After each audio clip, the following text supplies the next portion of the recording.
invite them na lang to watch, Ay, diba? sana ko. Kailan start nyo? Parang November 13 ata. Ang showing, pero this wala November. pang start ng shooting na. Oh, parang this June. Mid-June. Okay, please invite them. Ayan, sana supportahan. Hello, love. Again, nag-i-invite na ako pero hindi pa talaga nabubuo ito. Pero abangan ninyo, hindi kayo bibiguin ito. Pero in-announce siya. Tamba, mga kaaldab. Ito na naman po ang inyong lingkod, si Mr. Destiny. At magbibigay po tayo ng pinakamainit na update po ngayon sa social media. Medyo nakakatuwa naman po ang mga nagiging komento po sa social media, no? Patungkol nga po kina Main Polkerson, Richard Polkerson, at syempre kay, alam niyo na mga kaaldab, ang dami pa po kasi mga posts na talagang matindi. Pero ang kagandahan nga po, sinasabi ko sa inyo, si Alden Richards po at si Main, talaga naman pong relax lang, chill lang. Marami pong Aldab Nation ng kampante. Di po ba? Kasi alam naman po talaga nila yung totoo.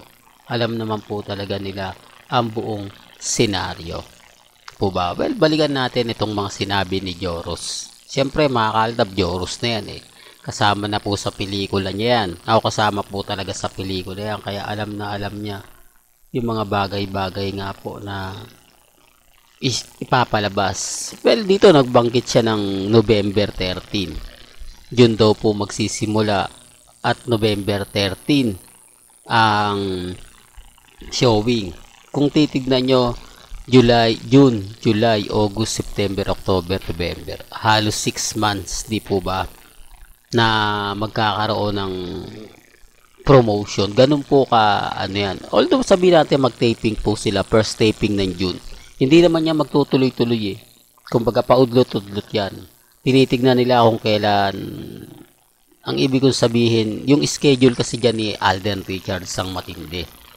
Yung schedule niya kung kailan siya talaga po pwede at kung kailan nga po siya hindi. Kaya nga po magsisimula ng June. Kung magtataka po kayo o magtatanong po kayo, Mr. Destiny, bakit June pa magsisimula? Yan lang po siguro yung araw ng pre si Richard Polkerson.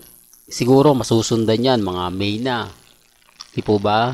August o kaya September. Depende po kasi sa schedule ni Alden Richards. Talagang kumbaga yung schedule ni Alden talagang fully. Kumbaga sa mga hotel fully book. Ibig sabihin hindi ka talaga po pwedeng, kailangan mo pang mag-reserve para malaman, di po ba? Ganyan po katindi si Richard Polkerson. Kaya sabi ko sa inyo, sa mga taong nag-aabang, wala na po, kumbaga ito na po yung hinihintay nila. Sa mga Aldab Nation, relax lang po tayo. Wala na po tayong magagawa dyan dahil nakapirma na ng kontrata si Alden Richards. Kumbaga na proklama na yung Hello Love again. Pero kaya sinabi ko sa inyo, relax lang. Huwag po kayong maniniwala basta-basta.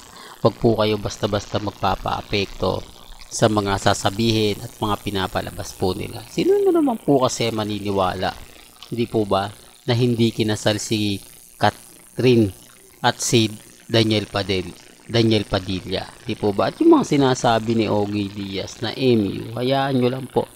Nakikisaw-saw lang po siya kasi hindi nga po mabenta ngayon yung mga ina-upload niya. Hindi nga po mabenta o wala nga po bang nagkiklik yung mga video na ina-upload niya. Di po ba? Kaya nga sabi sa inyo dito po sa mga sinasabi ni Joros,